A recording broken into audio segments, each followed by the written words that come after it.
1950. Buenos días a todos, aunque no son tan buenos para el ejército de las Naciones Unidas en Corea, la segunda causa de la democracia en todo el mundo.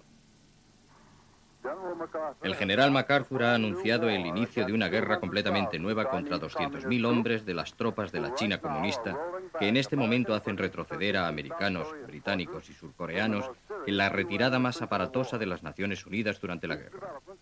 Los hechos se han desarrollado súbita y sorprendentemente en las últimas horas, y como resultado el cuartel general de MacArthur ha emitido un comunicado que es quizá el documento más grave de este tipo desde la Segunda Guerra Mundial. Es algo tan serio que hace que el resto de las noticias de esta mañana parezcan por comparación ciertamente menores.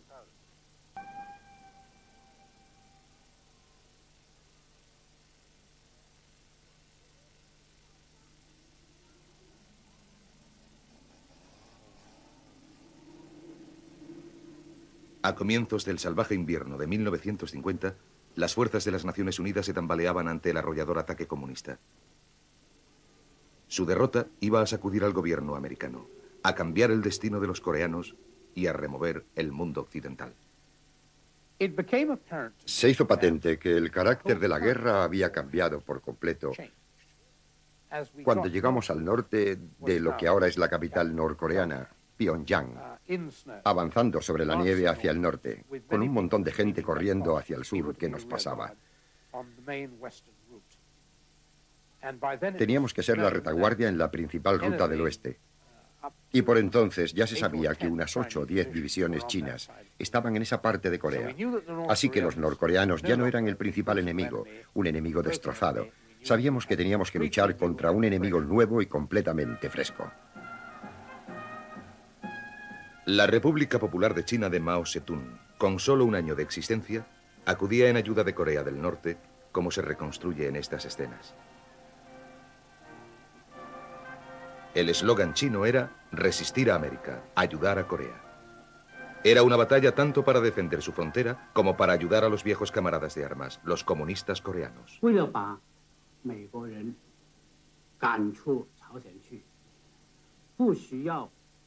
Luchábamos para expulsar a los americanos de Corea, para parar su intervención en los asuntos de Asia.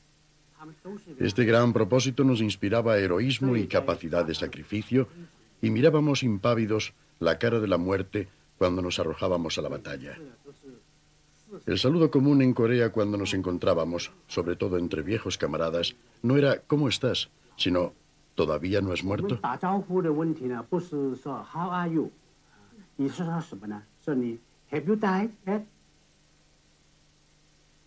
En el otoño de 1950, 100.000 hombres de las Naciones Unidas y de las tropas surcoreanas dividieron sus fuerzas para ocupar Corea del Norte. A finales de octubre, los elementos más avanzados habían alcanzado la frontera china. Considerándolo como una amenaza para su seguridad, los chinos cruzaron el río Yalu y se infiltraron en las montañas, partiendo a los dos ejércitos de las Naciones Unidas. Los chinos unieron sus fuerzas con 150.000 hombres de las tropas norcoreanas que se habían reagrupado después de su derrota en Incheon. MacArthur, que mandaba las fuerzas de las Naciones Unidas desde Tokio, no tuvo en cuenta las indicaciones sobre esta posibilidad. El ataque, cuando llegó, fue un tremendo soplo que arrojó a las fuerzas de las Naciones Unidas a una precipitada retirada. Sin lugar a dudas, la opinión general de la gente que sabía algo de estrategia en los Argyls era que todo el ejército se estaba retirando innecesariamente deprisa, y presentían, y esa era su opinión, que cuando el grueso del ejército americano entrase, irían todos absolutamente disparados hacia el norte, y no se les vería del polvo que iban a levantar. Dejaron atrás el batallón saludando alegremente y preguntándose por qué los pobres Argyls se arrastraban con sus gaitas mientras pasaban. Después de unas semanas, creo que eran los mismos Argyls arrastrándose aún hacia el norte, mientras toda la caravana volvía del norte a la misma velocidad, dirigiéndose hacia el sur, y pasaban a nuestro lado como si todos los demonios del infierno fueran detrás de ellos.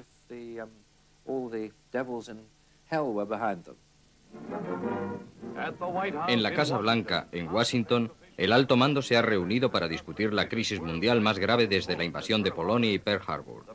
La flagrante agresión de las tropas de la China comunista en Corea suscita las iras de la nación. Con los bandidos norcoreanos bajo control y la promesa de que las tropas de las Naciones Unidas serían retiradas, la inesperada entrada de 300.000 chinos rojos por la frontera de Manchuria podría muy bien precipitar la Tercera Guerra Mundial. Estamos luchando en Corea por nuestra seguridad nacional y nuestra supervivencia. Nos hemos comprometido con la causa de un orden mundial justo y en paz a través de las Naciones Unidas. Mantendremos ese compromiso. La crisis se hizo más profunda cuando Truman reveló en una conferencia de prensa que se estaba considerando la utilización de la bomba atómica. Dejó implícito que la decisión dependía del comandante de la zona, en otras palabras, de MacArthur. Los aliados americanos se alarmaron y el primer ministro británico Attlee corrió a Washington. Mi ánimo en estas conversaciones es el de alinear nuestras políticas frente a la nueva y problemática situación mundial y encontrar el medio de apoyar lo que ambos sabemos que es justo. Attlee y Truman mantuvieron varios días de conversaciones. El verdadero asunto era si atacar a la propia China. Tras una breve discusión, la bomba atómica fue descartada. Entre otras cosas, y en lo que a Corea del Norte se refiere, no había blancos atómicos. Estábamos bombardeando con armas convencionales todo lo que se movía en Corea del Norte, cada ladrillo que seguía en pie. No necesitábamos la bomba atómica en lo que a Corea del Norte se refería, pero iniciar una guerra atómica contra China era algo muy distinto. En Corea ya teníamos una guerra mucho más larga de lo que hubiéramos querido, y no queríamos ampliarla a una guerra contra China, contra la Unión Soviética. Así que tratamos de manejarlo de modo que no se nos escurriese de las manos, desembocando en una guerra generalizada. Attlee acudió. En privado urgió a Truman a que limitase la guerra a Corea, advirtiéndole de que un ataque contra China podría muy bien hacer perder a América el apoyo de sus aliados. En público, no obstante, se cuidó de mantener un frente unido. Nuestras fuerzas están luchando al lado de las suyas. Y pueden estar seguros de que en los buenos y en los malos tiempos, donde ondeen las barras y estrellas en Corea, la bandera británica ondeará a su lado.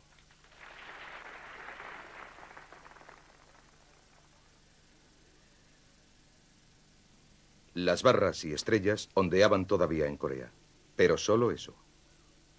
Arriba, en las montañas del norte, fuerzas americanas, británicas y surcoreanas estaban en un grave aprieto. 15.000 marines estaban rodeados en la presa de Changchun, lugar que ellos conocían como Chosin, el helado Chosin.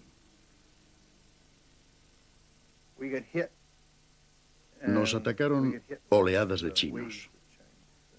Lo que quiero decir es que eran muchos. Así debía ser cuando cargaban. Su material humano simplemente no les parecía importante. No les importaba a los hombres que perdían. Movíamos nuestras unidades constantemente de aquí para allá y de allá para acá, como si fuéramos un bombero apagando fuegos.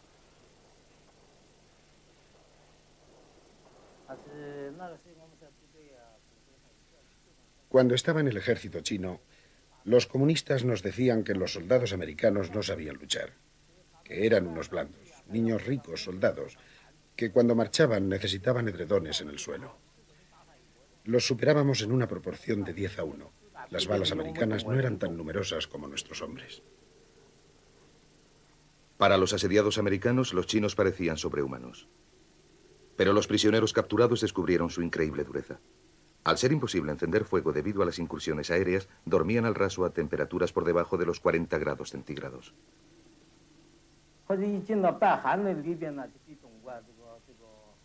Cuando alcanzamos Corea del Norte, hacía muchísimo más frío que en todo el continente chino. Mucha de la gente que conocí perdió las manos. Algunos perdieron las orejas e incluso los pies a causa del frío.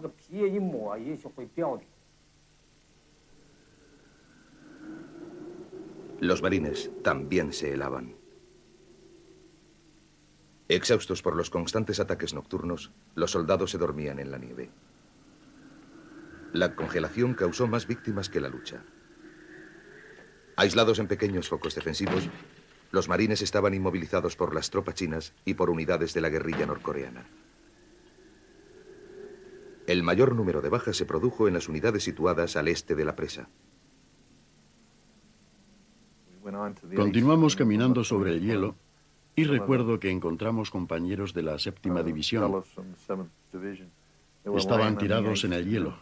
El calor de sus cuerpos había fundido el hielo. Estaban incrustados y tuvimos que usar las bayonetas para picar el hielo por debajo de ellos, hasta que pudimos arrastrarlos y llevarlos dentro de las líneas americanas.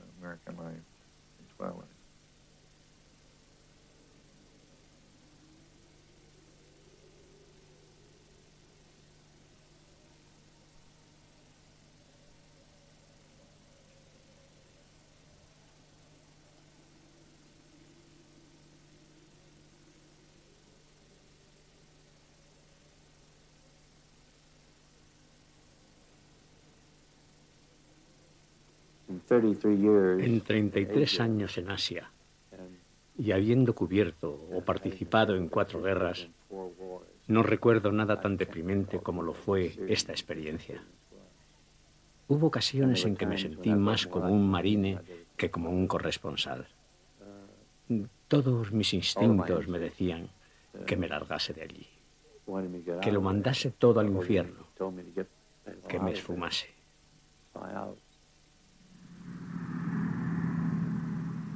En Hagururri, los marines habilitaron una pista de aterrizaje de emergencia. Los heridos más graves fueron evacuados por aire a Corea del Sur y Japón. La Fuerza Aérea se ofreció a sacar de allí a todo el personal, pero esto hubiera significado abandonar el equipo, y los marines decidieron abrirse paso por tierra.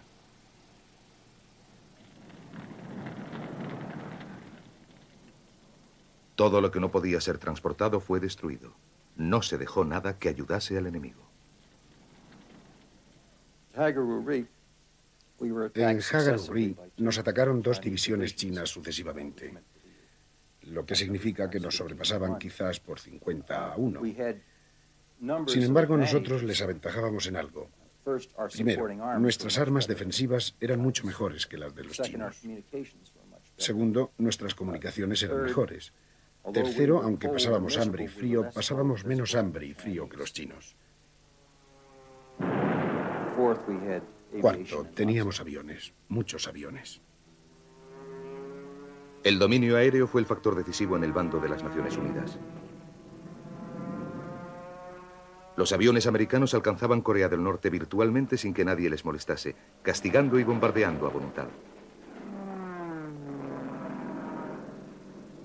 Protegidos desde el aire, los marines se abrieron paso y escaparon por el sur hacia la costa. En contraste con el 8º Ejército, en el oeste no hubo desbandada, como fue conocida la retirada del pánico. Los marines eran un cuerpo disciplinado y sus oficiales nunca perdían el control. Eran estimulantes. Nunca te preguntabas dónde estaba tu comandante. No tenías que preguntarte dónde estaban tus superiores. Estaban allí, inspirando confianza. No tenían pánico. A mediados de diciembre, los supervivientes liberados habían alcanzado la relativa seguridad de la costa. De 15.000 marines, unos 3.000 murieron y 7.000 fueron heridos. Pero su odisea había terminado.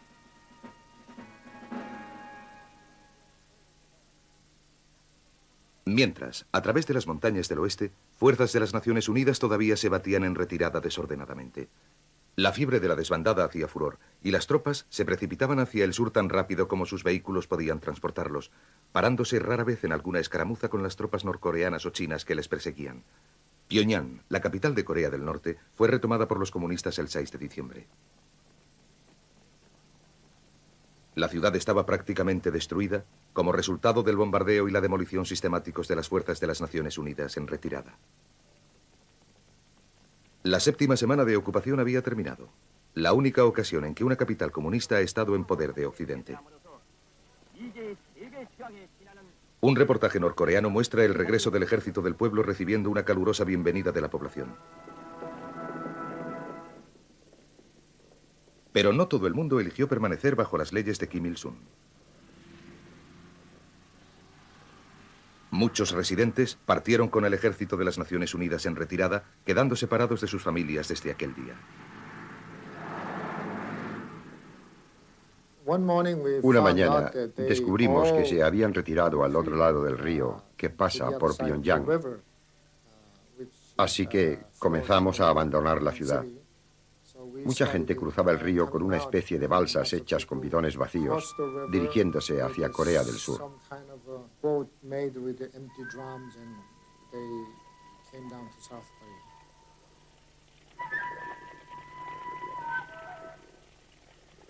Miles huyeron de Pyongyang, algunos arrastrándose a través de puentes destrozados con temperaturas bajo cero. Muchos refugiados no tenían hogar ni animales y poca comida. Algunos decían que sencillamente temían por su supervivencia, otros que se iban para escapar del comunismo. Creo que esta fue, de hecho, una manera de votar por pies. El Partido Comunista había cometido un gran número de errores en Corea del Norte. En algunos aspectos habían sido demasiado radicales, instituyendo reformas de corte comunista. Habían perseguido el cristianismo y otras religiones, y la gente sencillamente no encontraba el Partido Comunista de su agrado, y abandonaron la escena.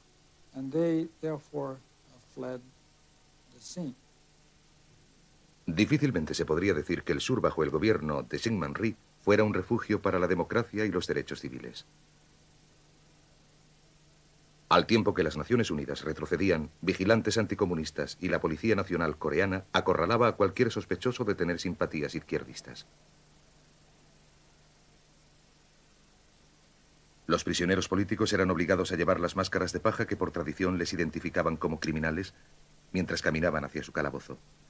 Los corresponsales occidentales horrorizados informaban de cuántos habían sido capturados, torturados y en ocasiones ejecutados.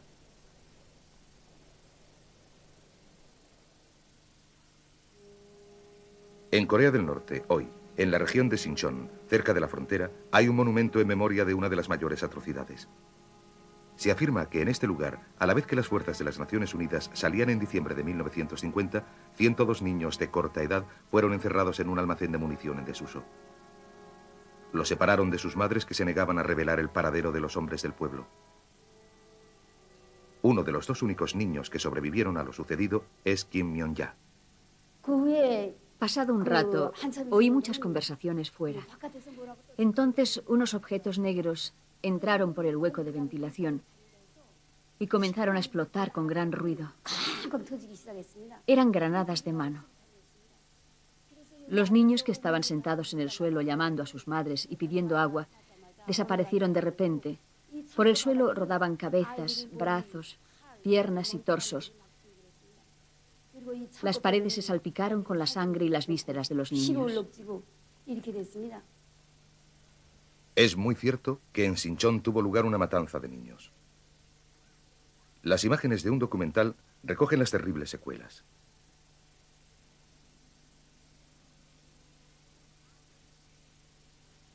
Tropas americanas y surcoreanas controlaban la zona en aquel momento. No está claro quién fue el responsable, aunque los norcoreanos hoy no tienen ninguna duda de a quién corresponde la vergüenza. Mi corazón se conmueve siempre que vengo aquí. Perdí a mi madre y a mi padre por culpa de los americanos.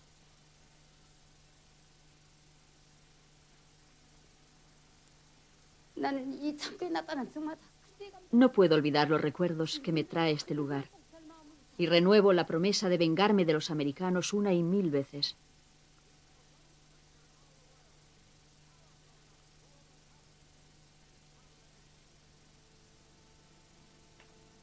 El asesinato de civiles inocentes por ambos bandos es una trágica historia repetida a lo largo de la guerra de Corea. Los norcoreanos cometieron graves atrocidades en el sur al abandonarlo. Y volvieron a cometerlas cuando se reimpuso su ley, cuando sus oficiales regresaron a sus territorios de origen. Y las atrocidades se cometieron principalmente con la gente acusada de colaborar con el régimen de Rhee. Muchos fueron asesinados o juzgados. Esto se sabe porque Kim Il-sung y los altos dirigentes tuvieron que intervenir para detenerlo, porque la situación estaba desbordándose. Podemos imaginar que en una guerra civil ocurran estas cosas. Pasaron en la guerra de secesión americana una y otra vez, pero por supuesto en Occidente solemos pensar que los norcoreanos fueron los más atroces. Los surcoreanos eran malos y que los americanos no hicieron absolutamente nada. En plena retirada, al tiempo que las fuerzas de las Naciones Unidas eran empujadas a través del paralelo 38 hacia Corea del Sur, el comandante del 8º Ejército, el general Walton Walker, se mató en un accidente de jeep. Su jeep patinó en una curva de la carretera helada y se salió dando una vuelta de campana. Él murió en el acto. Yo iba detrás con algunos colegas, los compañeros de la BBC, René Cadford y Cyril Page. Bajamos rápidamente tratando de ver cómo podíamos socorrerle, pero no hubo nada que hacer.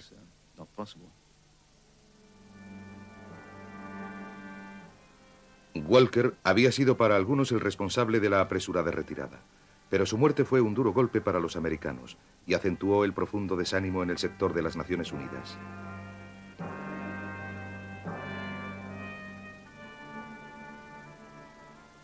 En Nochebuena, en la costa este, los últimos cascos azules fueron evacuados del puerto norcoreano de Hunganam.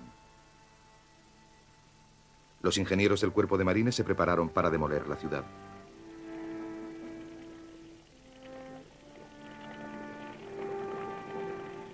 Su salida del norte cerró un episodio que el secretario de Estado Dean Acheson describió como la peor derrota militar de los Estados Unidos en un siglo. Humillados, los americanos se aseguraron de que los comunistas heredasen un territorio devastado.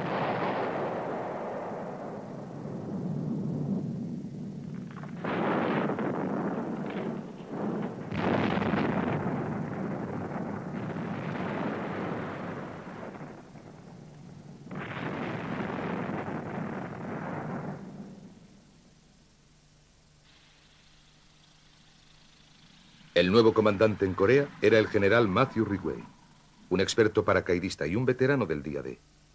Dejó a su familia en América en plenas Navidades y voló al frente de inmediato. Ridgway demostró ser un comandante notable, metódico, combativo y carismático. Su piloto personal era Mike Lynch.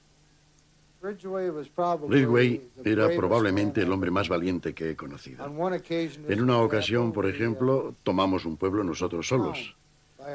Nos aproximamos, aterrizamos en medio del lugar, salimos y entonces nos encontramos a la primera división de caballería que llegaba por la carretera. Ridgway quería demostrar que era un soldado de combate preparado para la lucha cuerpo a cuerpo si era necesario. El general Ridgway solía caminar por ahí con 2 granadas enganchadas en el bolsillo superior y los demás le llamaban tetas de hojalata. No habría desbandada en su camino, se dirigía hacia el norte. Ridgway se enfrentó al gran desafío de restituir la confianza y el espíritu de combate a su derrotado ejército. Todavía se aireaba ese asunto de la desbandada mientras la moral de los retirados soldados surcoreanos y americanos alcanzaba su mínimo. El día de Nochevieja, los comunistas lanzaron de nuevo una gran ofensiva. Los cascos azules ya habían retrocedido unos 300 kilómetros. Ahora fueron desplazados a unos 120 kilómetros al sur del paralelo 37. Seúl se rindió a los comunistas el 4 de enero. Era la tercera vez que la capital surcoreana cambiaba de manos durante la guerra.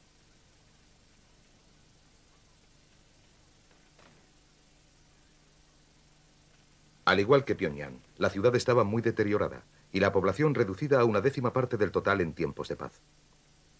Las tropas norcoreanas ocuparon el centro de Seúl, mientras las chinas permanecían en los alrededores. Unidades de la guerrilla desfilaron triunfales. Apenas hubo resistencia por parte de los cascos azules.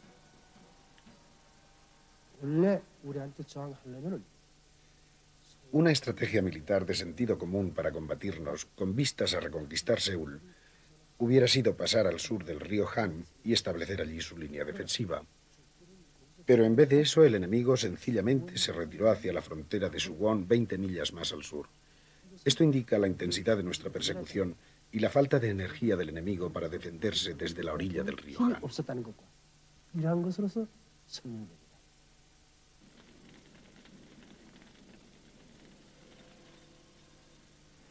Habían pasado menos de 4 meses desde que MacArthur hiciera su teatral desembarco triunfal en Incheon. Ahora evacuaban el puerto sin fanfarrias ni antorchas.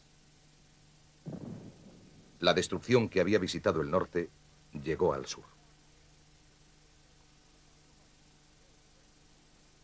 A la mañana siguiente nos reunimos a las fuerzas en retirada hacia el sur, y fue uno de los días más deprimentes de mi vida. Había estado en la Segunda Guerra Mundial y estaba acostumbrado a las victoriosas tropas americanas. Este era un ejército derrotado dirigiéndose al sur. 2 hileras de jeeps, camiones y carros de combate corrían por la carretera. Pero lo que me impresionó más que nada fueron los surcoreanos que corrían también hacia el sur. No había espacio para ellos en la carretera. Caminaban a los lados, viejos, niños, madres, llevando sobre las espaldas congeladas todo lo que poseían. Estábamos bajo cero. Cuando los vehículos paraban, efectivamente, se oía un gemido, un sonido humano de desaliento, de sufrimiento, saliendo de aquella fila que se dirigía al sur.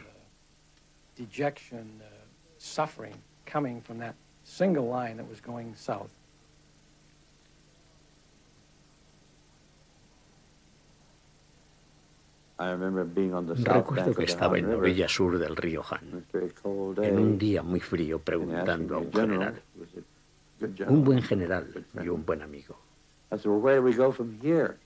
Le dije, ¿a dónde iremos desde aquí? Y escribió con un dedo en el polvo del jeep, al infierno con Corea, y después lo borró. Y así era como nos sentíamos, como la mayoría de las tropas se sentían, porque habíamos tenido la victoria a nuestro alcance y la entrada de los chinos en la guerra lo había cambiado todo. A finales de enero, Ridgway había visto lo suficiente para actuar.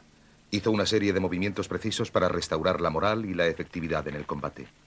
Alejándose visiblemente de tácticas anteriores, ordenó a las tropas que dejasen las carreteras y se internasen en las colinas. Ridgway destituyó a algunos altos mandos e instauró una política de intenso y agresivo patrullaje para restablecer el contacto con el enemigo.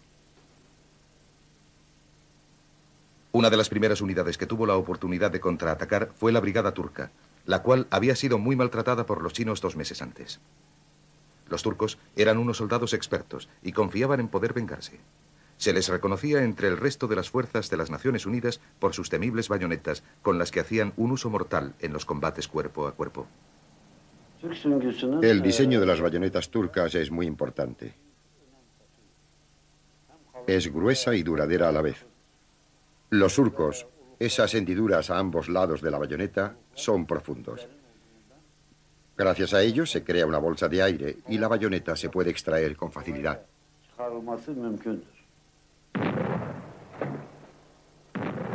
Otra parte de la estrategia de Ridgway fue el uso ralentizado de la artillería que mantenía agachados a los comunistas.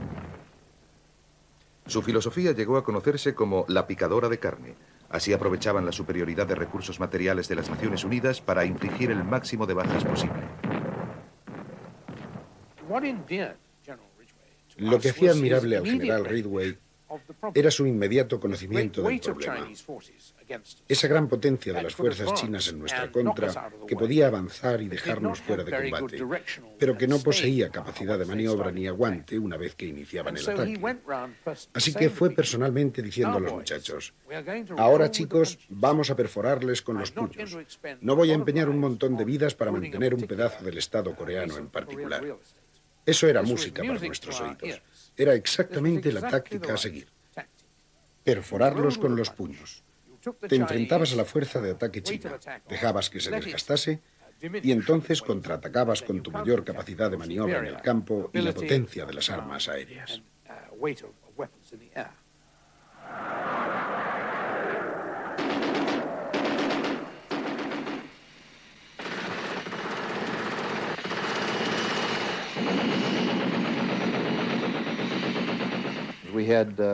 Transportábamos bombas de 250 kilos, algunas de 500, cohetes aéreos de alta velocidad, cohetes de 15 centímetros, Utilizábamos gran cantidad de napalm, así que transportábamos tanques de combustible cargados de napalm que les arrojábamos. Esto era lo que llamábamos afeitarles el cogote, que es cuando vuelas tan bajo que casi tocas el blanco y parece que vas a dejarles el napalm encima. Podíamos castigar cualquier blanco en el terreno, podíamos bombardearlo, arrojarles napalm, dispararles cohetes. Había una gran variedad de armas que podíamos concentrar bien en las posiciones de primera línea del enemigo o en estructuras de apoyo como puentes, camiones o columnas de refuerzo. El napalm, gasolina gelificada, era una de las armas favoritas y más efectivas de la Fuerza Aérea. Se arrojaron más de 160 millones de litros en la Guerra de Corea. Aquellos que sobrevivieron no pueden olvidar sus efectos.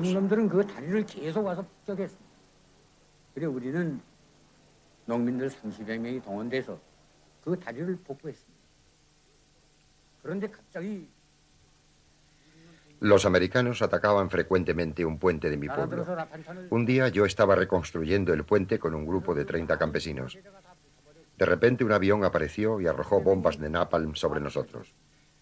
Muchas casas se quemaron y los campesinos que lo reconstruían murieron por las llamas. Yo fui el único superviviente. Cuando abrí los ojos, todo mi cuerpo estaba incendiado.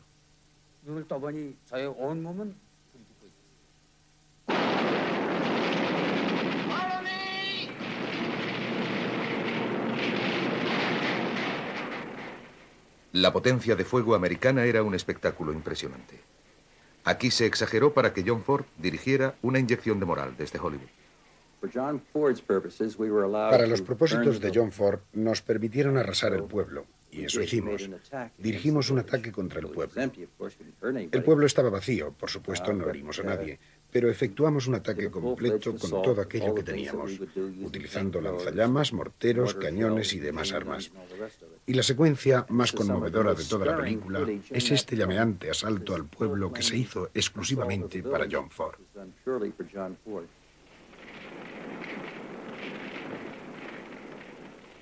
Las tácticas americanas funcionaban, pero a veces eran indiscriminadamente destructivas. Esta acción fue una representación, pero distaba muy poco de las que tenían lugar a diario en los pueblos de toda Corea. A menudo las víctimas eran espectadores, cogidos sin aviso en el conflicto.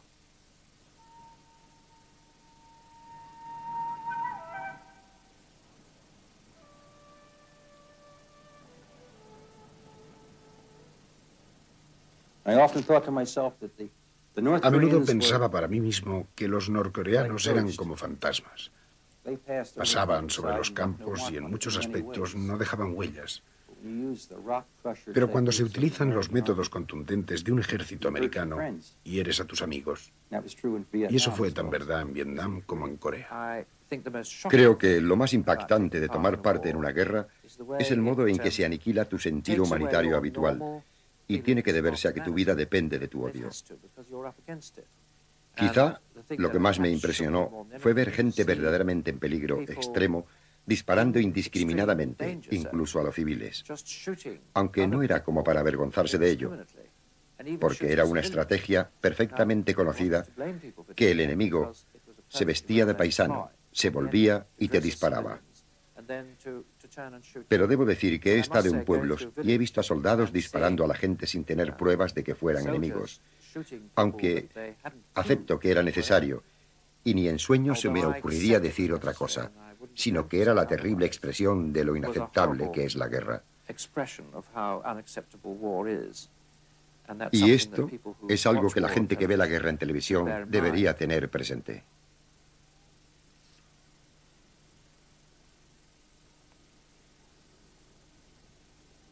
A principios de marzo, las fuerzas de las Naciones Unidas habían regresado al río Han, justo al sur de Seúl.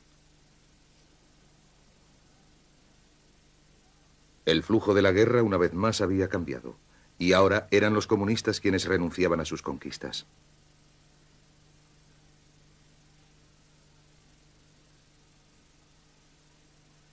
Mediante bombardeos las 24 horas del día, la logística china fue replegada a la frontera y Peng Dehuai, su comandante, regresó a casa para informar a Mao Zedong de que, francamente, la victoria no tenía posibilidad real.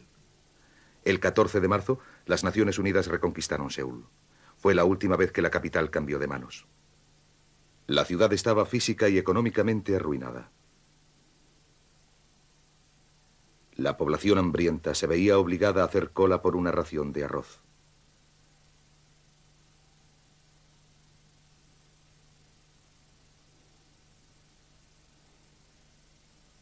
Mientras la situación militar mejoraba para las Naciones Unidas, la crisis política se acentuaba. El general MacArthur se desentendía cada vez más de la política de contención de Washington que Ridgway estaba desarrollando de manera efectiva. MacArthur pretendía todavía ampliar la guerra a China, como le confió un día a un asombrado periodista francés. Es muy simple. A él le parecía muy sencillo y todos lo sabíamos. Hay que coger 5 bombas atómicas y arrojarlas sobre las 5 principales ciudades de China. Si lo hacemos así, los rusos sabrán que hablamos en serio y que haremos lo mismo en Rusia si es necesario. Esto sí acabará con la guerra, cosa que no ocurrirá si no hacemos algo así. Yo le escuchaba tembloroso, no porque fueran unas declaraciones muy salvajes en ese momento.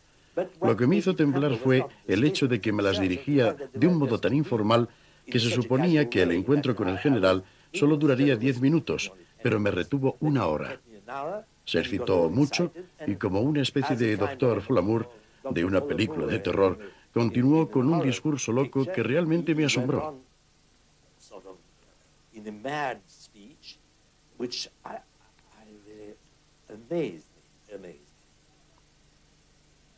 Poco después de que las Naciones Unidas retomaron Seúl, MacArthur supo que Truman planeaba una iniciativa secreta para comenzar conversaciones de paz con los chinos. Él veía tal movimiento como una derrota y contraatacó con su propia oferta pública de paz, que equivalía a una demanda de rendición incondicional por parte de los chinos. Para el presidente, esta fue la última gota. Y a partir de entonces, Truman buscó la excusa para destituir al problemático general. No tardó en encontrarla.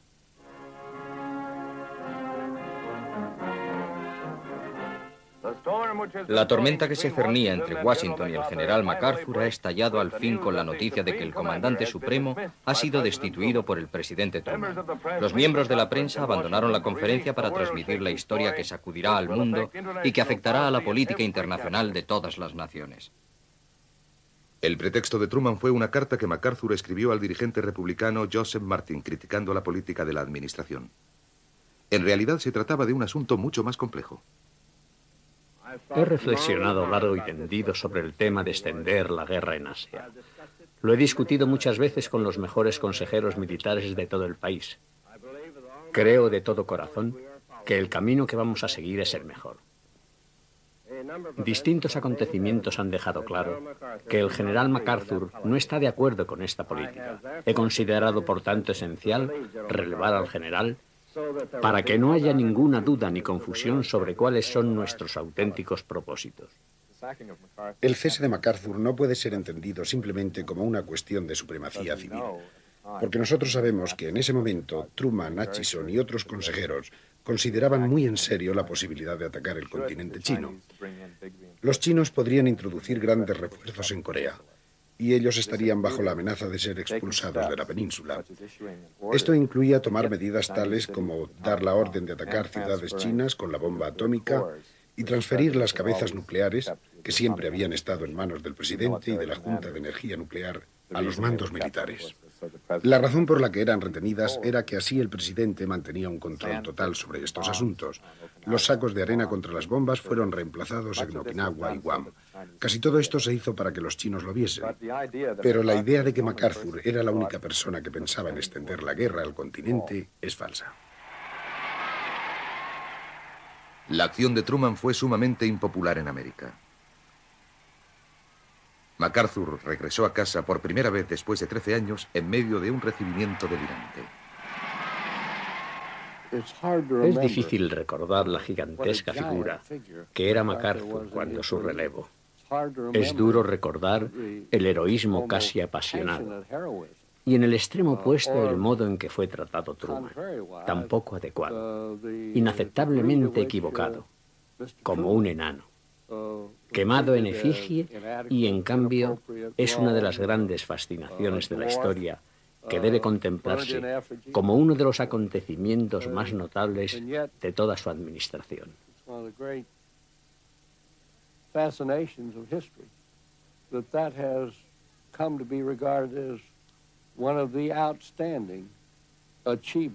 Tendría que haber vivido en esa época, especialmente como yo, que participé en ese proceso, para comprender la enorme violencia de sentimientos que despertó el relevo de este gran hombre. Paradójicamente, su despido fue el mejor momento de MacArthur. Durante mucho tiempo él se había considerado a sí mismo un candidato presidencial republicano en potencia. Ahora, por un momento, la ambición parecía estar a su alcance. El mundo ha cambiado mucho desde que yo hice mi juramento a la bandera en West Point. Y los sueños y esperanzas hace mucho que ya se desvanecieron. Pero todavía recuerdo el estribillo de una de las canciones más populares en los barracones en aquellos días, que proclamaba con gran orgullo que los viejos soldados nunca mueren, solo se marchan.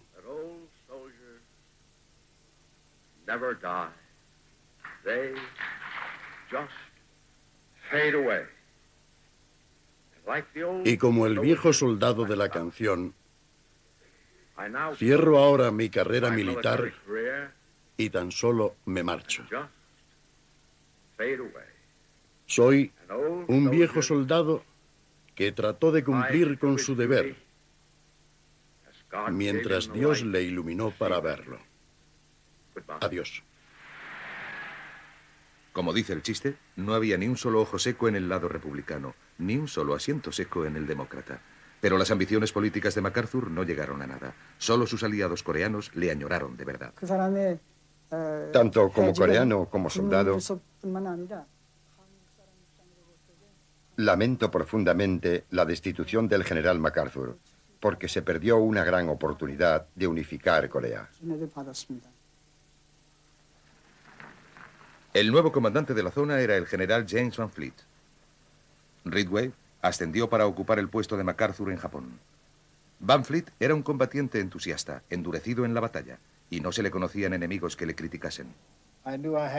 Sabía que tenía un buen mando, con buenos jefes, y suficiente potencia tanto aérea como de artillería, y que eran ágiles. Podía moverlos para golpear las concentraciones del enemigo cuando se ponían a tiro. Los chinos estaban preparando una ofensiva total para la primavera. Comenzó a través del frente el 22 de abril. Unos días después de que las líneas de las Naciones Unidas fueran forzadas a retroceder unos 80 kilómetros y Seúl volvía a estar de nuevo amenazado. Van Fleet decidió permanecer firme y mantener la capital. Cuando tomé aquella decisión, Ridgway vino de Tokio y dijo: Van tiene que cruzar el río. La gente de Washington teme que le aplasten y me han pedido que venga y que hable con usted. Yo le dije: Matt, este es uno de los mejores campos de batalla en que se puede luchar. No se podría encontrar uno mejor, y confío en que podré mantenerlo. Fue una de las batallas más duras de toda la guerra.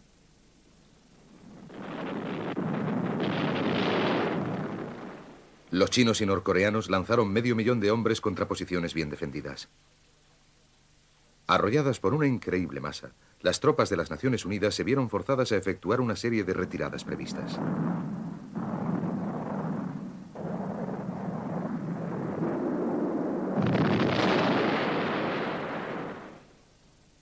El ejército chino, tras esto, pensó que nada les separaba de Seúl salvo una carretera en esa dirección. Pero en Kapión se encontraron con el tercer batallón del Regimiento Real Australiano atravesado en la carretera. Tenían que sacar a ese batallón de la carretera porque la necesitaban como línea auxiliar para mantener otra fuerza mientras volvían y atacaban al tercer batallón. Atacaron toda la noche y todo el día siguiente, pero el batallón no cedió terreno. El terreno no importaba, lo que importaba era el hecho de que habían gastado 24 horas durante las que el mando de las Naciones Unidas tuvo tiempo para volver a tomar posiciones en el campo chino y Seúl no cayó. La cosa estuvo cerca. Los comunistas alcanzaron los suburbios de la ciudad, pero sufrieron un gran número de bajas ante el violento ataque de la artillería y aviación de las Naciones Unidas. Al norte de Seúl, en el río Injim, la 29ª Brigada inglesa, que incluía a los fusileros de Northumberland, los granaderos reales de Ulcers y el regimiento de Gloucestershire, estaban pagando cara a la defensa de la capital. Se les ordenó mantener la posición y los de Gloucester quedaron aislados. Después de 3 días de fuego ininterrumpido, seguían enfrentándose a una oleada tras otra de la infantería china. Esa mañana, en la compañía que yo mandaba, sufrimos 2 fuertes ataques que pudimos repeler en parte nosotros solos con un rápido contraataque, pero sobre todo gracias a los antiaéreos utilizados por nuestra propia gente contra el enemigo que avanzaba y por nuestros artilleros. Pero entonces ocurrió algo terrible, y es que la propia línea de artillería corría peligro de ser capturada y tuvo que retirarse. Nos advirtieron que solo podrían darnos 1 hora más de apoyo.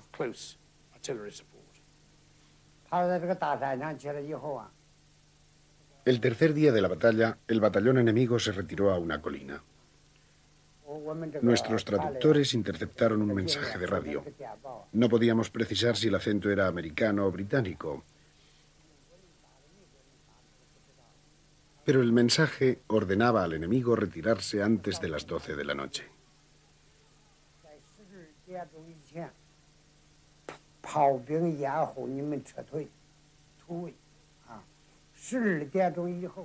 Después, la artillería pararía y no estarían a cubierto.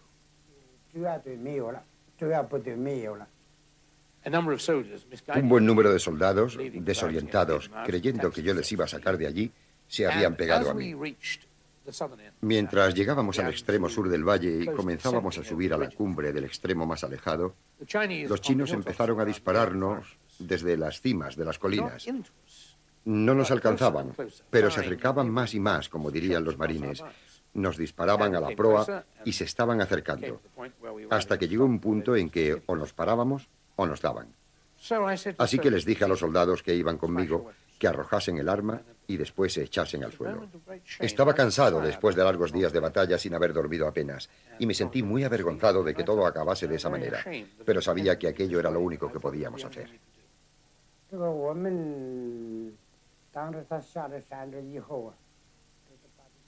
Cuando los prisioneros bajaron de la colina, nos reunimos con ellos y les ordenamos que se sentasen en el suelo. Parecía como si careciesen del sentido de la realidad. No habían comido en varios días y querían volver a sus camiones para coger comida.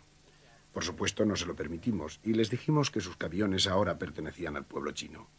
Así que les ordenamos que se sentasen y en un par de horas los llevamos tras nuestras líneas. El primer batallón de Gloucester fue efectivamente aniquilado como unidad de combate. Solo 63 hombres volvieron para reagruparse tras las líneas de las Naciones Unidas. Unos 200 resultaron heridos o muertos y unos 600 fueron hechos prisioneros por los chinos. Entre estos últimos estaba Sam Davis, capellán de los Gloucester, que se quedó voluntariamente con los heridos. Estábamos todos alineados.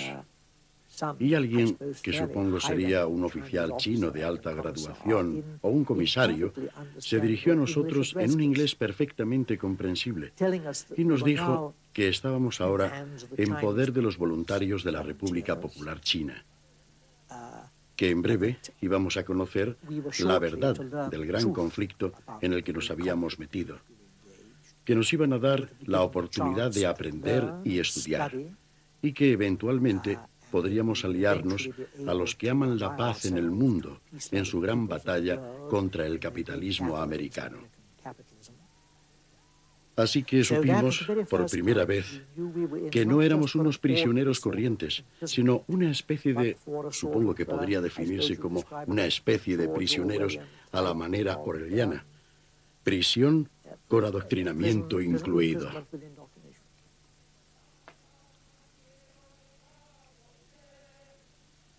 Al mismo tiempo que los soldados de las Naciones Unidas se dirigían hacia el norte para experimentar la dureza de un régimen de prisioneros, los comunistas en el sur marchaban hacia otro difícil y amargo cautiverio. Con la situación militar en punto muerto, la batalla en ambos bandos se convirtió en una sola en la mente de los hombres. Del resultado de esa batalla dependería el futuro curso de la Guerra de Corea.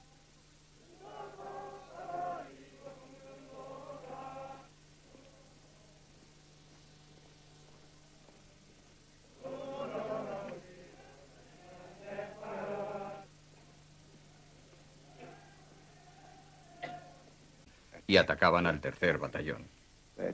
Atacaron toda la noche y todo el día siguiente, pero el batallón no cedió terreno.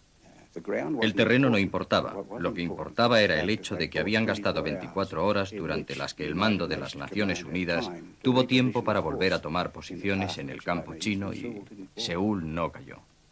La cosa estuvo cerca. Los comunistas alcanzaron los suburbios de la ciudad, pero sufrieron un gran número de bajas ante el violento ataque de la artillería y aviación de las Naciones Unidas. Al norte de Seúl, en el río Injim, la 29ª Brigada Inglesa, que incluía a los fusileros de Northumberland, los granaderos reales de Ulcers y el regimiento de Gloucestershire, estaban pagando cara a la defensa de la capital. Se les ordenó mantener la posición y los de Gloucester quedaron aislados. Después de 3 días de fuego ininterrumpido, seguían enfrentándose a una oleada tras otra de la infantería china. Esa mañana, en la compañía que yo mandaba, sufrimos 2 fuertes ataques que pudimos repeler en parte nosotros solos con un rápido contraataque, pero sobre todo gracias a los antiaéreos utilizados por nuestra propia gente contra el enemigo que avanzaba y por nuestros artilleros. Pero entonces ocurrió algo terrible, y es que la propia línea de artillería corría peligro de ser capturada y tuvo que retirarse. Nos advirtieron que solo podrían darnos 1 hora más de apoyo.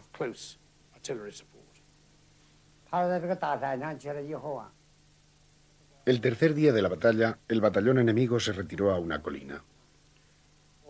Nuestros traductores interceptaron un mensaje de radio. No podíamos precisar si el acento era americano o británico, pero el mensaje ordenaba al enemigo retirarse antes de las 12 de la noche.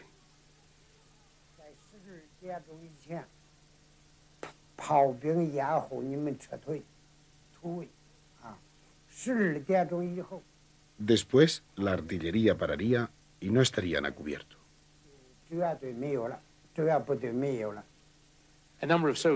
Un buen número de soldados, desorientados, creyendo que yo les iba a sacar de allí, se habían pegado a mí. Mientras llegábamos al extremo sur del valle y comenzábamos a subir a la cumbre del extremo más alejado, los chinos empezaron a dispararnos desde las cimas de las colinas. No nos alcanzaban, pero se acercaban más y más, como dirían los marines. Nos disparaban a la proa y se estaban acercando, hasta que llegó un punto en que o nos parábamos o nos daban.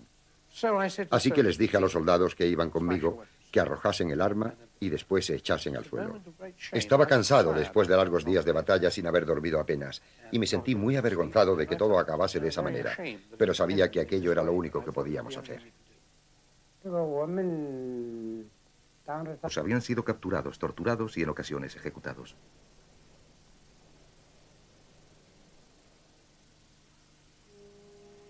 En Corea del Norte, hoy, en la región de Sinchon, cerca de la frontera, hay un monumento en memoria de una de las mayores atrocidades. Se afirma que en este lugar, a la vez que las fuerzas de las Naciones Unidas salían en diciembre de 1950, 102 niños de corta edad fueron encerrados en un almacén de munición en desuso. Los separaron de sus madres, que se negaban a revelar el paradero de los hombres del pueblo. Uno de los 2 únicos niños que sobrevivieron a lo sucedido es Kim Myung-ja.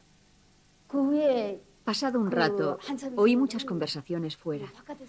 Entonces, unos objetos negros entraron por el hueco de ventilación y comenzaron a explotar con gran ruido. Eran granadas de mano. Los niños que estaban sentados en el suelo llamando a sus madres y pidiendo agua desaparecieron de repente. Por el suelo rodaban cabezas, brazos, piernas y torsos. Las paredes se salpicaron con la sangre y las vísceras de los niños. Es muy cierto que en Sinchon tuvo lugar una matanza de niños. Las imágenes de un documental recogen las terribles secuelas.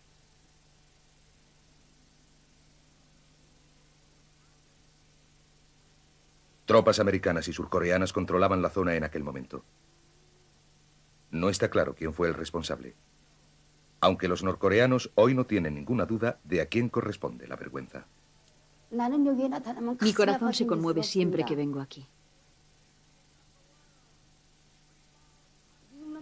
Perdí a mi madre y a mi padre por culpa de los americanos.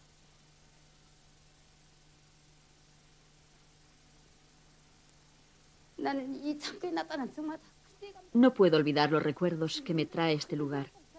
Y renuevo la promesa de vengarme de los americanos 1 y 1000 veces.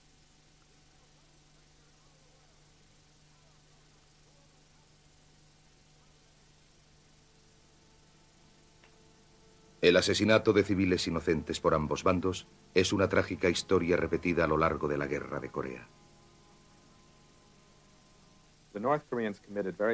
Los norcoreanos cometieron graves atrocidades en el sur al abandonarlo.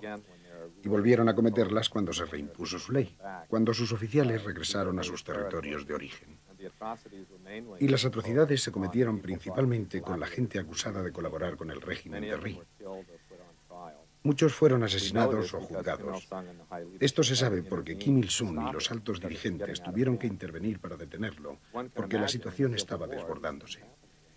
Podemos imaginar que en una guerra civil ocurran estas cosas. Pasaron en la guerra de secesión. De sufrimiento, saliendo de aquella fila que se dirigía al sur.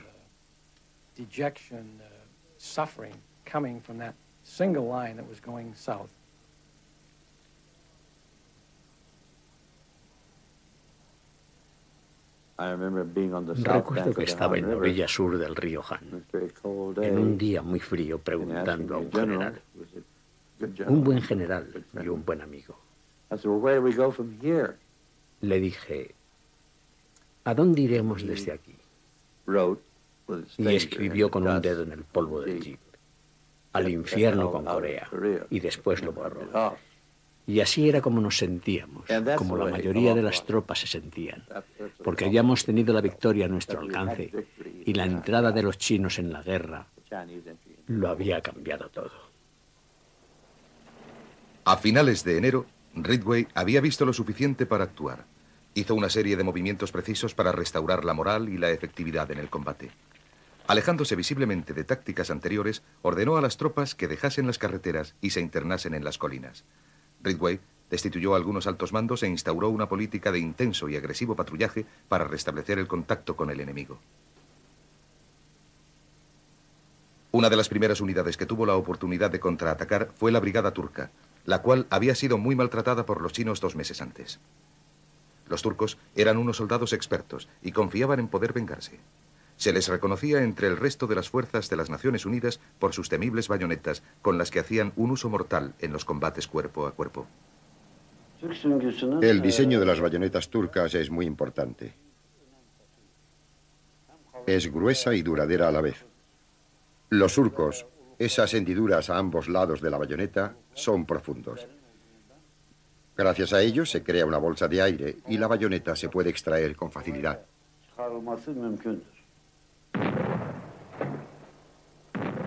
Otra parte de la estrategia de Ridgway fue el uso ralentizado de la artillería que mantenía agachados a los comunistas. Su filosofía llegó a conocerse como la picadora de carne. Así aprovechaban la superioridad de recursos materiales de las Naciones Unidas para infligir el máximo de bajas posible. Lo que hacía admirable al general Ridgway era su inmediato conocimiento del problema. Esa gran potencia de las fuerzas chinas en nuestra contra, que podía avanzar y dejarnos fuera de combate, pero que no poseía capacidad de maniobra ni aguante una vez que iniciaban el ataque. Así que fue personalmente diciendo a los muchachos, ahora chicos, vamos a perforarles con los puños. No voy a empeñar un montón de vidas para mantener un pedazo del Estado coreano en particular. Eso era música para nuestros oídos. Era exacto. A él le parecía muy sencillo y todos lo sabíamos. Hay que coger 5 bombas atómicas y arrojarlas sobre las 5 principales ciudades de China. Si lo hacemos así, los rusos sabrán que hablamos en serio y que haremos lo mismo en Rusia si es necesario. Esto sí acabará con la guerra, cosa que no ocurrirá si no hacemos algo así. Yo le escuchaba tembloroso, no porque fueran unas declaraciones muy salvajes en ese momento. Lo que me hizo temblar fue el hecho de que me las dirigía de un modo tan informal que se suponía que el encuentro con el general solo duraría 10 minutos, pero me retuvo 1 hora. Se excitó mucho y, como una especie de doctor Folamour de una película de terror, continuó con un discurso loco que realmente me asombró.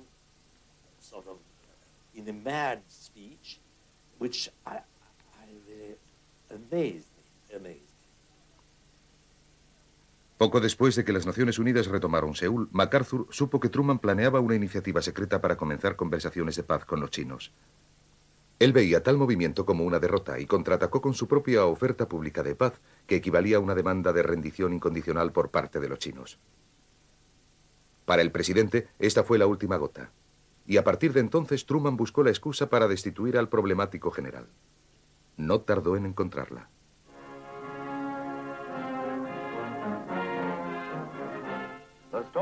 La tormenta que se cernía entre Washington y el general MacArthur ha estallado al fin con la noticia de que el comandante supremo ha sido destituido por el presidente Truman. Los miembros de la prensa abandonaron la conferencia para transmitir la historia que sacudirá al mundo y que afectará a la política internacional de todas las naciones. El pretexto de Truman fue una carta que MacArthur escribió al dirigente republicano Joseph Martin criticando la política de la administración. En realidad se trataba de un asunto mucho más complejo. He reflexionado largo y tendido sobre el tema de extender la guerra en Asia. Lo he discutido muchas veces con los mejores consejeros militares de todo el país. Creo de todo corazón que el camino que vamos a seguir es el mejor. Distintos acontecimientos han dejado claro que el general MacArthur no está de acuerdo con esta política. He considerado, por tanto, esencial relevar al general para que no haya ninguna duda ni confusión sobre cuáles son nuestros auténticos propósitos. El cese de MacArthur no puede ser entendido simplemente como una cuestión de supremacía civil, porque nosotros sabemos que en ese momento Truman, Acheson y otros consejeros consideraban muy en serio la posibilidad de atacar el continente chino. Los chinos podrían introducir grandes refuerzos en Corea, y ellos estarían bajo la amenaza de ser expulsados de la península. Esto incluía tomar medidas tales como dar la orden de atacar ciudades chinas con la bomba atómica y transferir las cabezas nucleares. Mientras volvían y atacaban al 3er batallón. Atacaron toda la noche y todo el día siguiente, pero el batallón no cedió terreno. El terreno no importaba, lo que importaba era el hecho de que habían gastado 24 horas durante las que el mando de las Naciones Unidas tuvo tiempo para volver a tomar posiciones en el campo chino y Seúl no cayó. La cosa estuvo cerca. Los comunistas alcanzaron los suburbios de la ciudad, pero sufrieron un gran número de bajas ante el violento ataque de la artillería y aviación de las Naciones Unidas. Al norte de Seúl, en el río Injim, la 29ª Brigada Inglesa, que incluía a los fusileros de Northumberland, los granaderos reales de Ulsters y el regimiento de Gloucestershire, estaban pagando cara a la defensa de la capital. Se les ordenó mantener la posición y los de Gloucester quedaron aislados. Después de 3 días de fuego ininterrumpido, seguían enfrentándose a una oleada tras otra de la infantería china. Esa mañana, en la compañía que yo mandaba, sufrimos 2 fuertes ataques que pudimos repeler en parte nosotros solos con un rápido contraataque, pero sobre todo gracias a los antiaéreos utilizados por nuestra propia gente contra el enemigo que avanzaba, y por nuestros artilleros. Pero entonces ocurrió algo terrible, y es que la propia línea de artillería corría peligro de ser capturada y tuvo que retirarse. Nos advirtieron que solo podrían darnos 1 hora más de apoyo.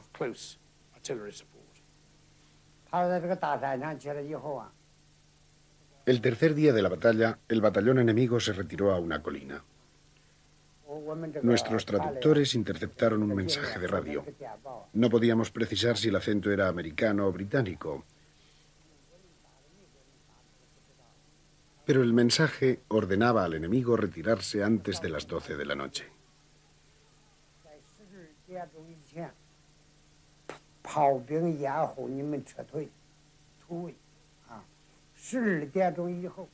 Después, la artillería pararía y no estarían a cubierto. Un buen número de soldados, desorientados, creyendo que yo les iba a sacar de allí, se habían pegado a mí. Mientras llegábamos al extremo sur del valle y comenzábamos a subir a la cumbre del extremo más alejado, los chinos empezaron a dispararnos desde las cimas de las colinas. No nos alcanzaban, pero se acercaban más y más, como dirían los marines. Nos disparaban a la proa y se estaban acercando, hasta que llegó un punto en que o nos parábamos o nos daban. Así que les dije a los soldados que iban conmigo que arrojasen el arma y después se echasen al suelo.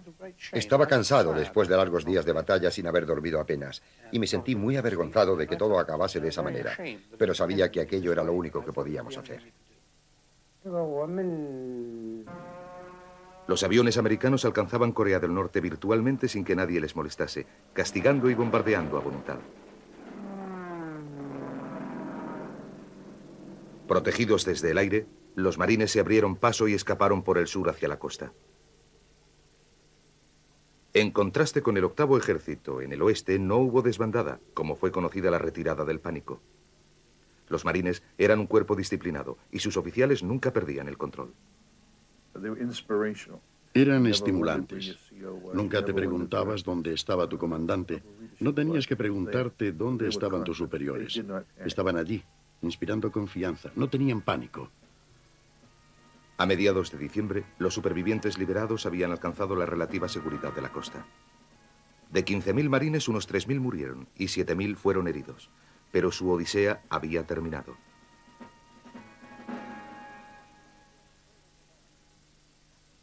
Mientras, a través de las montañas del oeste, fuerzas de las Naciones Unidas todavía se batían en retirada desordenadamente.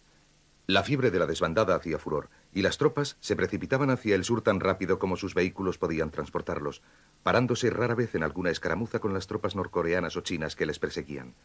Pyongyang, la capital de Corea del Norte, fue retomada por los comunistas el 6 de diciembre.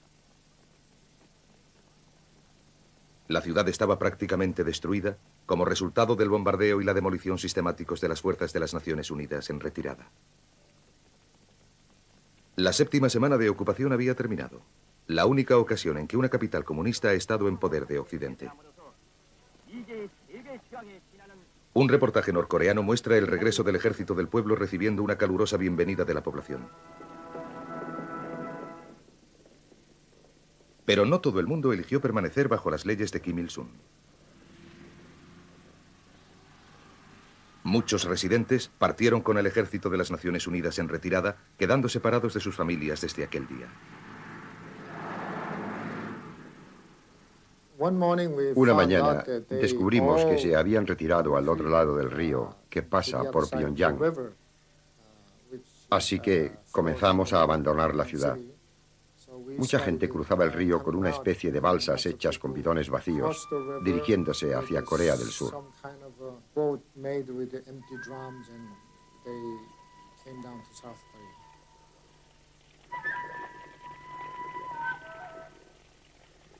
Miles huyeron de Pyongyang, algunos arrastrándose a través de puentes destrozados con temperaturas bajo cero. Muchos refugiados no tenían hogar ni animales y poca comida. Algunos decían que sencillamente temían por su supervivencia, otros que se iban para escapar del comunismo. Creo de las Naciones Unidas. Los aviones americanos alcanzaban Corea del Norte virtualmente sin que nadie les molestase, castigando y bombardeando a voluntad. Protegidos desde el aire, los marines se abrieron paso y escaparon por el sur hacia la costa.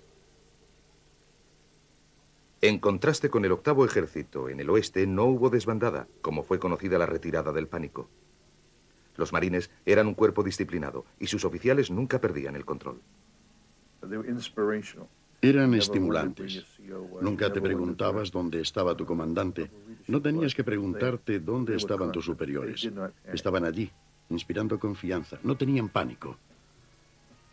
A mediados de diciembre, los supervivientes liberados habían alcanzado la relativa seguridad de la costa. De 15.000 marines, unos 3.000 murieron y 7.000 fueron heridos, pero su odisea había terminado.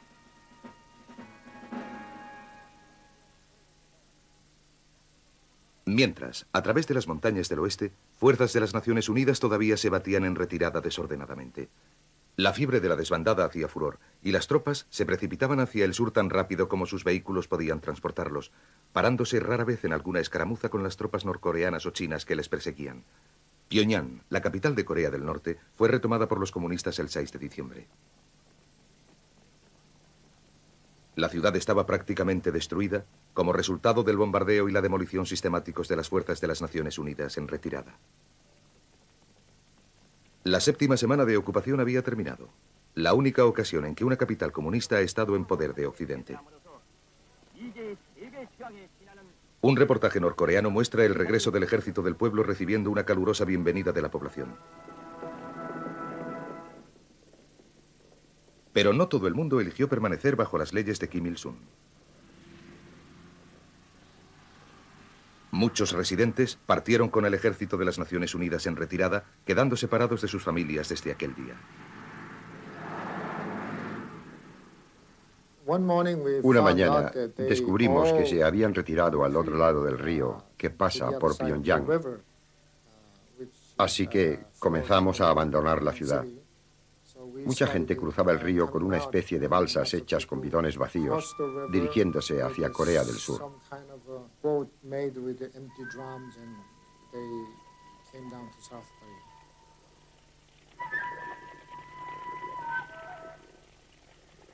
Miles huyeron de Pyongyang, algunos arrastrándose a través de puentes destrozados con temperaturas bajo cero. Muchos refugiados no tenían hogar ni animales y poca comida. Algunos decían que sencillamente temían por su supervivencia, otros que se iban para escapar del comunismo. Los hechos se han desarrollado súbita y sorprendentemente en las últimas horas, y como resultado el cuartel general de MacArthur ha emitido un comunicado que es quizá el documento más grave de este tipo desde la Segunda Guerra Mundial. Es algo tan serio que hace que el resto de las noticias de esta mañana parezcan por comparación ciertamente menores.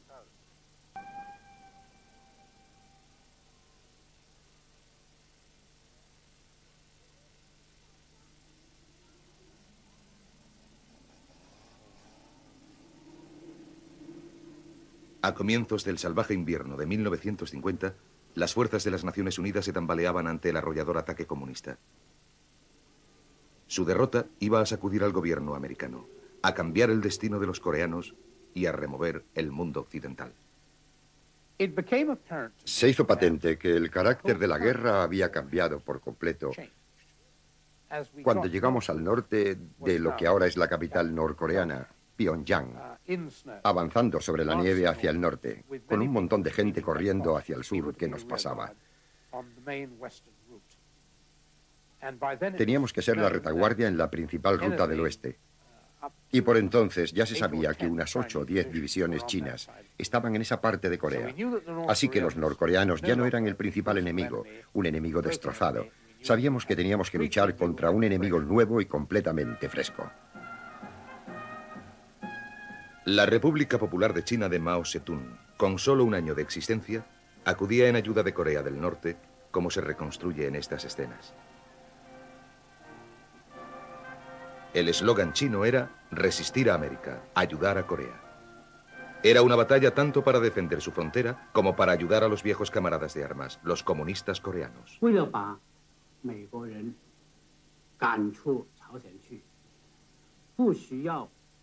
Luchábamos para expulsar a los americanos de Corea, para parar su intervención en los asuntos de Asia. Este gran propósito nos inspiraba heroísmo y capacidad de sacrificio, y mirábamos impávidos la cara de la muerte cuando nos arrojábamos a la batalla. El saludo común en Corea cuando nos encontrábamos, sobre todo entre viejos camaradas, no era ¿cómo estás?, sino ¿todavía no has muerto?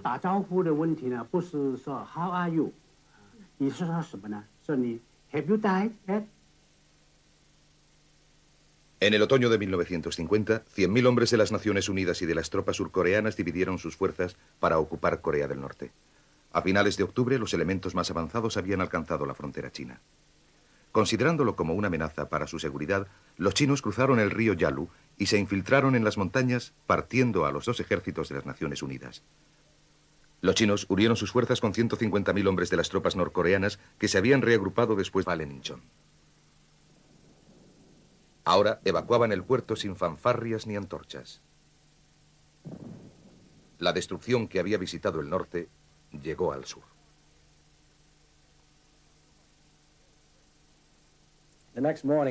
A la mañana siguiente nos reunimos a las fuerzas en retirada hacia el sur, y fue uno de los días más deprimentes de mi vida. Había estado en la Segunda Guerra Mundial y estaba acostumbrado a las victoriosas tropas americanas. Este era un ejército derrotado dirigiéndose al sur. 2 hileras de jeeps, camiones y carros de combate corrían por la carretera. Pero lo que me impresionó más que nada fueron los surcoreanos que corrían también hacia el sur. No había espacio para ellos en la carretera. Caminaban a los lados, viejos, niños, madres, llevando sobre las espaldas congeladas todo lo que poseían. Estábamos bajo cero. Cuando los vehículos paraban, efectivamente, se oía un gemido, un sonido humano de desaliento, de sufrimiento, saliendo de aquella fila que se dirigía al sur.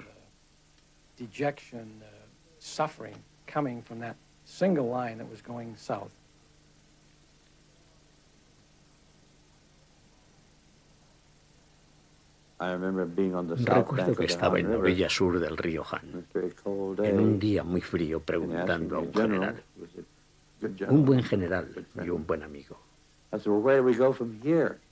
Le dije, ¿a dónde iremos desde aquí? Y escribió con un dedo en el polvo del jeep, al infierno con Corea, y después lo borró. Y así era como nos sentíamos, como la mayoría de las tropas se sentían, porque habíamos tenido la victoria a nuestro alcance y la entrada de los chinos en la guerra lo había cambiado todo. A finales de enero, Ridgway había visto lo suficiente para actuar. Hizo una serie de movimientos precisos para restaurar la moral y la efectividad en el combate. Alejándose visiblemente de tácticas anteriores, ordenó a las tropas que dejasen las carreteras y se internasen en las colinas.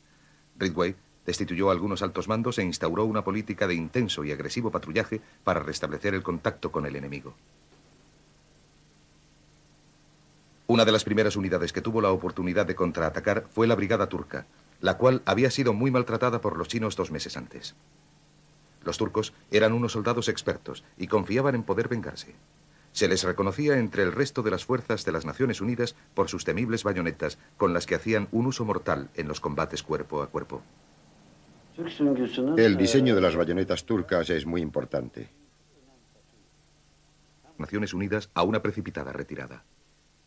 Sin lugar a dudas, la opinión general de la gente que sabía algo de estrategia en los Argyls era que todo el ejército se estaba retirando innecesariamente deprisa, y presentían, y esa era su opinión, que cuando el grueso del ejército americano entrase, irían todos absolutamente disparados hacia el norte, y no se les vería del polvo que iban a levantar. Dejaron atrás el batallón saludando alegremente y preguntándose por qué los pobres Argyls se arrastraban con sus gaitas mientras pasaban. Después de unas semanas, creo que eran los mismos Argyls arrastrándose aún hacia el norte, mientras toda la caravana volvía del norte a la misma velocidad, dirigiéndose hacia el sur, y pasaban a nuestro lado como si todos los demonios del infierno fueran detrás de ellos.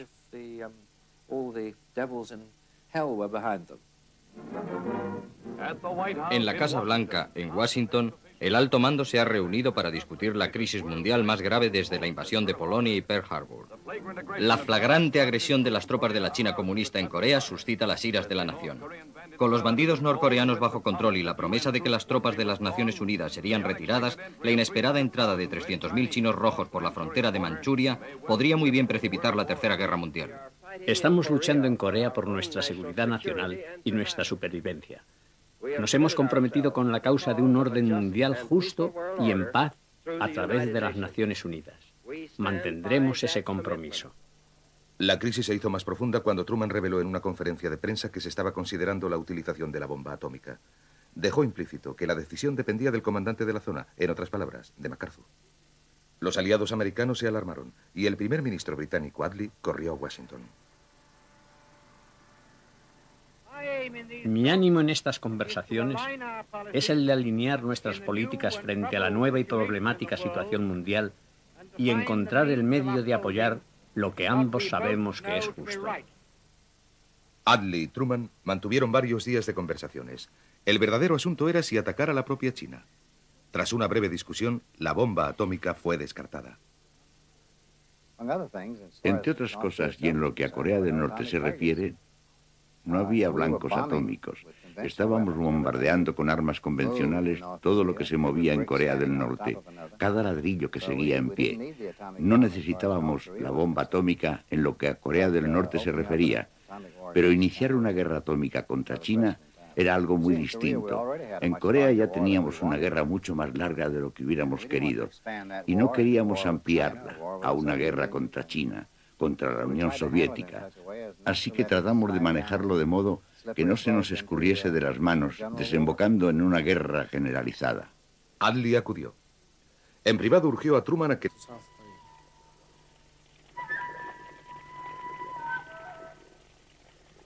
Miles huyeron de Pyongyang, algunos arrastrándose a través de puentes destrozados con temperaturas bajo cero. Muchos refugiados no tenían hogar ni animales y poca comida. Algunos decían que sencillamente temían por su supervivencia, otros que se iban para escapar del comunismo. Creo que esta fue, de hecho, una manera de votar por pies. El Partido Comunista había cometido un gran número de errores en Corea del Norte. En algunos aspectos habían sido demasiado radicales, instituyendo reformas de corte comunista. Habían perseguido el cristianismo y otras religiones, y la gente sencillamente no encontraba el Partido Comunista de su agrado, y abandonaron la escena.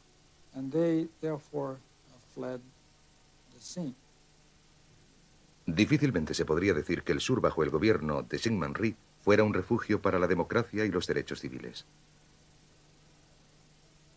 Al tiempo que las Naciones Unidas retrocedían, vigilantes anticomunistas y la Policía Nacional coreana acorralaba a cualquier sospechoso de tener simpatías izquierdistas. Los prisioneros políticos eran obligados a llevar las máscaras de paja que por tradición les identificaban como criminales mientras caminaban hacia su calabozo. Los corresponsales occidentales horrorizados informaban de cuántos habían sido capturados, torturados y en ocasiones ejecutados.